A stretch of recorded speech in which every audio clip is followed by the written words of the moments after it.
Star blessings and Happy New Year.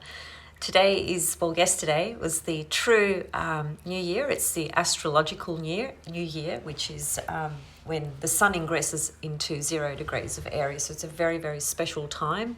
It really is the hallmark of the absolute true new beginnings. Aries is the first sign of the zodiac. It is the signature that speaks to any new thing that you start. Birth itself is an Aries signature or experience. So this is a really special time to really be planting some seeds and planning things and starting new journeys and new ventures with courage and excitement and with spirit. Fire. Aries is a fire sign, right? And all the fire signs inspire in spirit, right? So it's a beautiful time. Very, very powerful, of course, because this lunation cycle, so we have the equinox, the sun ingressing into Aries. I've talked about this on my YouTube channel. I really just wanted to come on and say Happy New Year, but just a couple of comments surrounding it. We had the sun's ingression into Aries, equinox. We've got the new moon in Aries, which just occurred a few hours ago. It was 4:30 this morning for me, so it was a few hours ago. And in this lunation cycle, transiting Pluto ingresses into Aquarius for the first time after 248 years. So we can see from that, whether we understand what that means and what that would look like moving forward, there's loads of potentials and possibilities, but we do, if we understand astrology and we understand new beginnings and we understand the equinox and we understand the significance of a planet like Pluto shifting into a new sign, we can at the very least get a sense that something really big is happening here, something bigger than what our left brain can even possibly begin to conceive of. Speaking of left brain, Mercury is actually the ruler of Aries in esoteric astrology. So this new moon is actually ruled by Aries in esoteric astrology. In exoteric astrology, it's ruled by Mars. Yes, that's the traditional ruler. It's a little bit weird to get your head around Mercury being the ruler of Aries, but if you understand esoteric astrology, you understand why that is the case.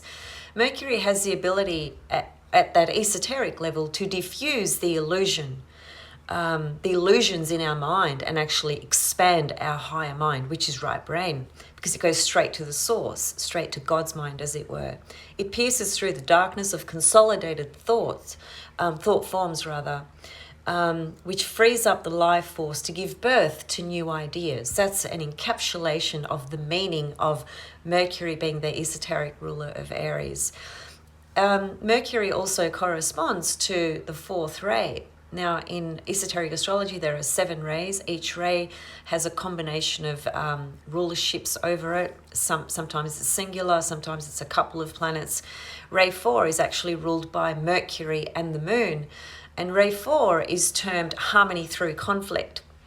Now, in this case, Mercury being the esoteric ruler of Aries and also connecting to ray number 4, not only is it speaking to smashing through the illusions of dark consolidated matter in our own thinking, but it also has the ability to balance and to bring things into some type of harmony, right? Because ray number 4 is harmony through conflict. Now, conflict is Aries and Mars, and harmony, of course, is Venus and Libra, but Mercury at the esoteric level has that ability to transform, right, and bring things into a more harmonious equilibrium state, if you like, within our own mind.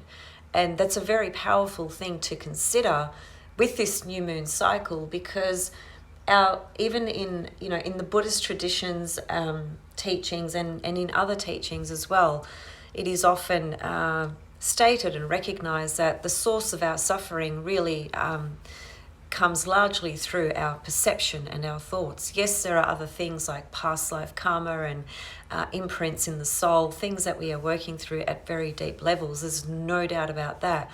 But on the other hand, from the point of view of being present in this life with everything we are working through and working on, that does belong to the past, but that also belongs to the present and to our potential future, has so much to do with our perception, right? So if we can clear our mind, clear our perception, bring a harmonious level into the way we perceive things, remove the dark consolidated matters and things like that, we are more able to perhaps step through our journey with a greater sense of optimism and clarity in the way we are perceiving ourselves, life, and others.